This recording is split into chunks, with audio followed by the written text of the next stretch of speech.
Bloomberg Audio Studios. Podcasts, radio, news.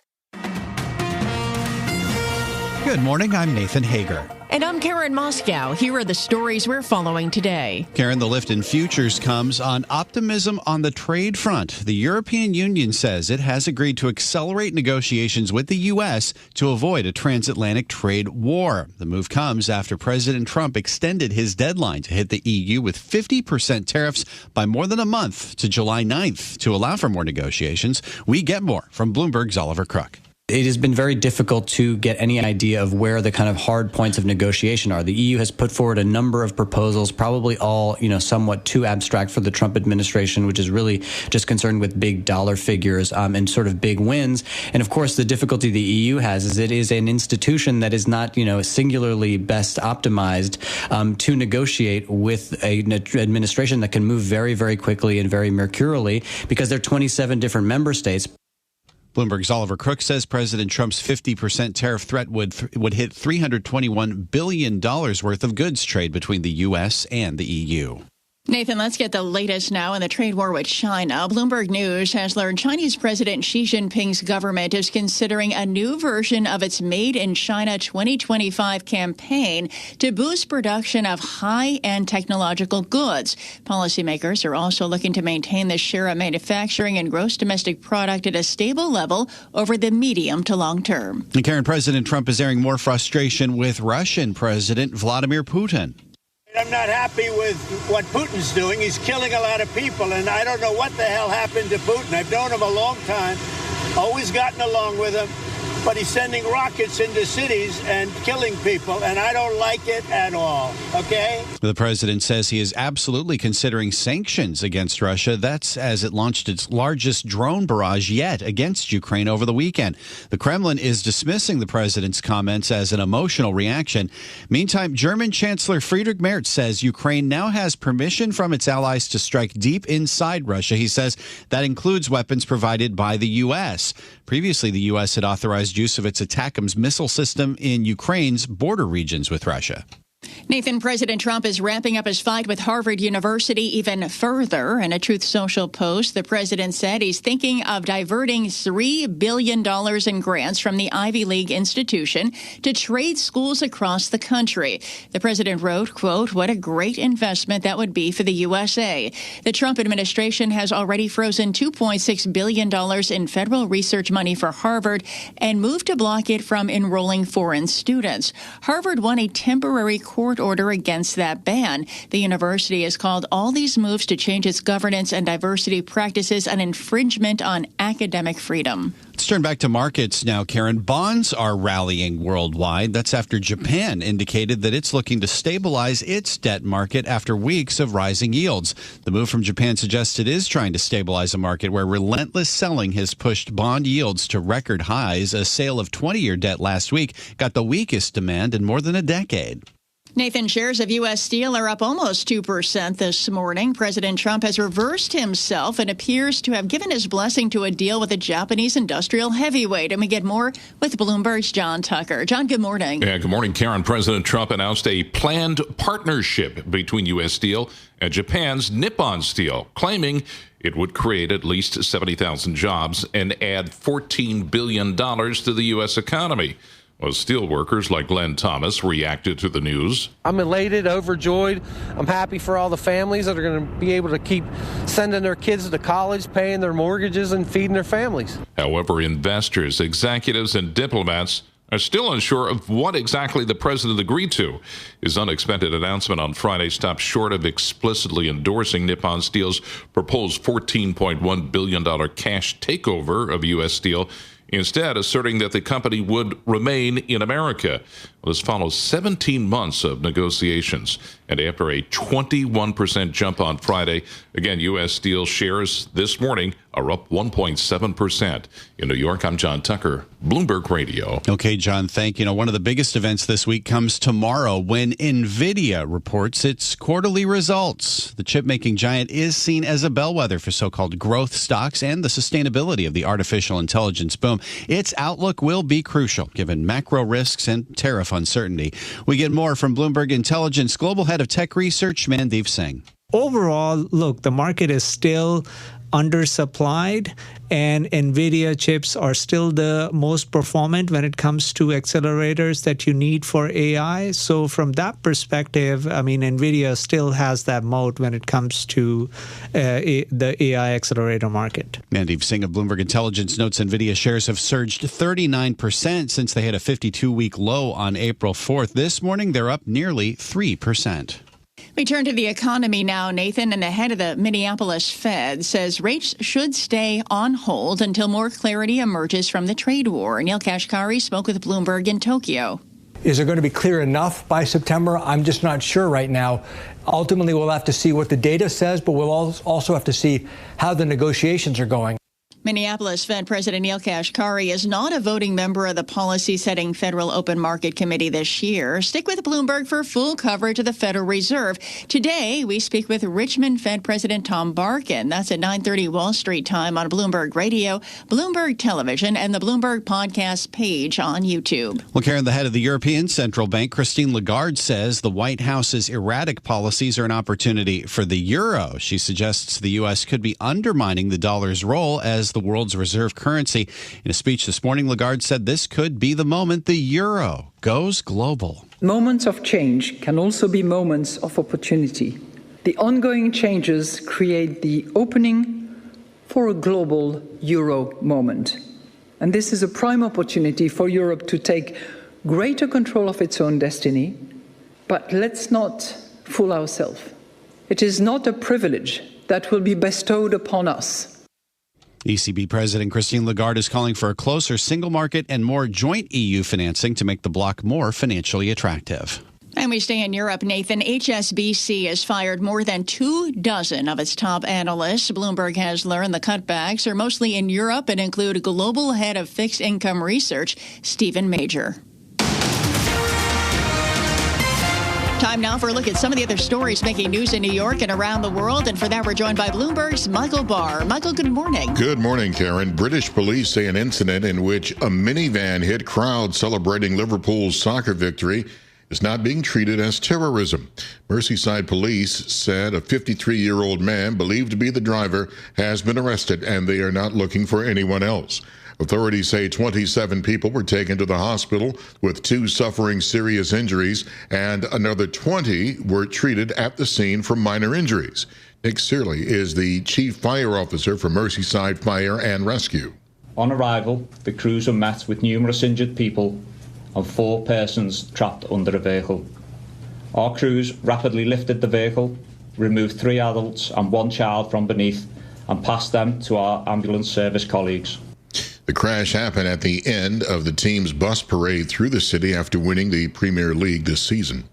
Former U.S. Representative Charles Rangel of New York has died. The outspoken, gravelly-voiced Harlem Democrat spent nearly 5 decades on Capitol Hill and was a founding member of the Congressional Black Caucus.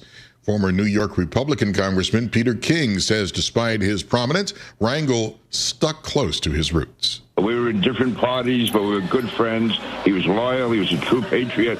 And as far as I was concerned, he was Mr. New York. A veteran of the Korean War, he defeated legendary Harlem politician Adam Clayton Powell in 1970 to start his congressional career. In 2010, the House censured Rangel following an ethics scandal, but he stayed in Congress until 2017. His family said Rangel died Monday at a New York hospital. Charles Rangel was 94.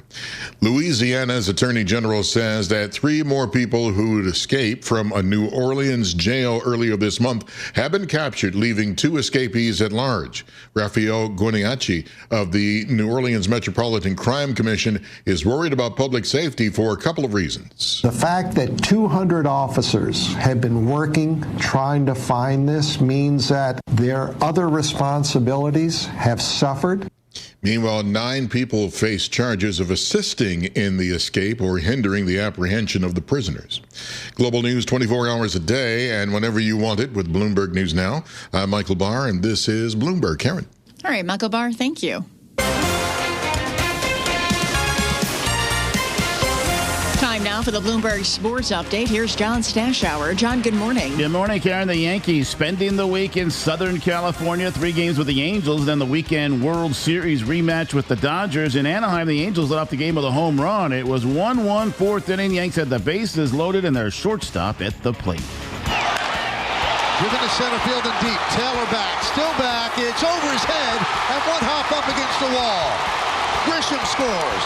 Judd scores. Here comes Bellinger. He'll score. It's a bases-clearing double by Volpe, and the Yankees lead 4-1. Yes Network the call. Yanks won 5-1. Another strong start for Ryan Yarbrough. After the home run, he allowed only 1 hit in 6 innings. Yanks since May 5th are 14-4. The Mets at Citi Field are 20-6. Shut out until the 8th inning. They tied the game and then beat the White Sox 2-1 on a Francisco Lindor sac fly bottom of the 9th. The Red Sox third loss in a row, 3-2 at Milwaukee. NBA playoffs, Oklahoma City lost Game 3 at Minnesota by 42, but won Game 4 by 2, 128-126. Shai Gilgeous-Alexander, 40 points. He was an assist shy of a triple-double, and the West Finals are 3-1 Thunder heading back to OKC. A huge Game 4 tonight in the East. Indiana had the big comeback in the series opener. The Knicks in Game 3 had their 3rd straight road win where they were once down by 20. Their coach, Tom Thibodeau, asked about all the comebacks. I know you guys roll your eyes when I say no lead is safe, but no lead is safe because I think with the 3-point shot, people make up ground quickly, pace the game, make up ground quickly. So you see comebacks all the time, and if you let up just a little bit, that's what happened. Knicks in the playoffs, 6-1 on the road. Those 6 wins by a total of only 16 points. Stanley Cup playoffs, Carolina stayed alive. A 3-0 win at Florida. Novak Djokovic and Coco Gauff among those with first-round matches this morning at the French Open. John Stashower, Bloomberg Sports. Karen Nathan. Coast to coast on Bloomberg Radio, nationwide on Sirius XM, and around the world on Bloomberg.com and the Bloomberg Business app. This is Bloomberg Daybreak. Good morning. I'm Nathan Hager. The European Union says it hopes to put trade talks with the U.S. on a fast track. That's after European Commission President Ursula von der Leyen won a delay on President Trump's threat of 50% tariffs on the bloc until July 9th. She asked for an extension on the June 1st date, and she said she wants to get down to serious negotiation. And that was the president announcing that delay to reporters over the long holiday weekend. This morning, we're joined by Bloomberg's Oliver Crook. So, Oliver, this is quite the turnaround from when President Trump just last Friday was saying talks with the EU were going nowhere, and he announced that threat. So where do things stand this morning? Well, listen, they may not have made a huge amount of progress since then. Again, Ursula von der Leyen got on the phone after that announcement on Friday that the U.S. was going to target the EU with 50% tariffs. That would kick in theoretically next Sunday. That was pushed back to July the 9th, the original deadline for the Liberation Day pause on tariffs. And right now, what the European Commission is trying to communicate is that since that conversation, they're now on a quote-unquote fast track with negotiations with the United States. We should say this is not a sentiment that has been reflected by the United States. We know that the Trump administration has been very frustrated with the EU because they feel that their proposals are too abstract, not really bringing them what they want to hear. On the EU side of things, they feel that the Trump administration is not making their desires very clear, and there's not a clear path forward. And this is what led to basically the Trump administration turning up the pressure on the situation to see if the Europeans can rustle something up. What it seems like the state of play is now is the main trade negotiator here in the EU, Šefčovič, will be taking the lead on industrial items such as steel, aluminum, cars, pharmaceuticals, semiconductors, those sorts of things. And then that is going to be split to parallel talks that will deal with some other tariffs and then the non-tariff barriers. And this, Nathan, is where things get really complicated from the EU standpoint, because remember, the Commission is negotiating for 27 different countries. The Trump administration doesn't just care about tariff levels. They care about these non-tariff barriers. A lot of those issues go into sort of domestic political law, whether it's on tax, whether it's on regulation, and that you cannot just do with the stroke of a pen from Brussels.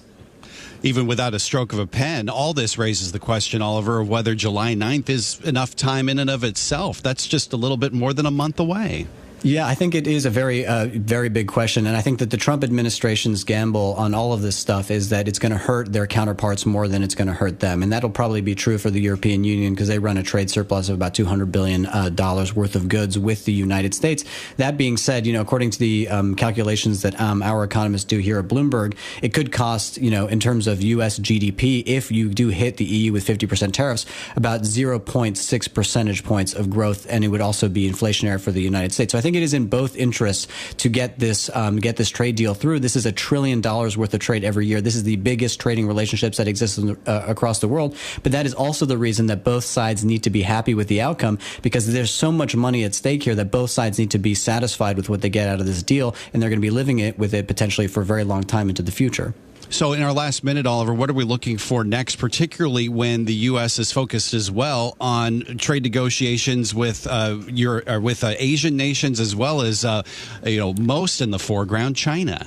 Yeah, I mean, something that I've been a little bit sort of confused by is why we're not leaning more on the European side on buying more weapons from the United States. You have in Germany, for example, this massive fiscal push. They basically they took away this debt break, which limited how much they could borrow. They now can basically borrow, infinitely to buy weapons and arms. And there's really only one place you can buy that from. That could be one place you could make substantial progress in terms of closing the trade imbalance. LNG is another place. So we'll be looking there for any sort of concrete numbers. And of course, we know the Trump administration loves a big number. So if you were to say, hey, listen, we the Europeans are willing to buy, $1 trillion worth of defense equipment and LNG over the next 10, 20 years, potentially that can get you somewhere with the Trump administration. This is Bloomberg Daybreak, your morning podcast on the stories making news from Wall Street to Washington and beyond.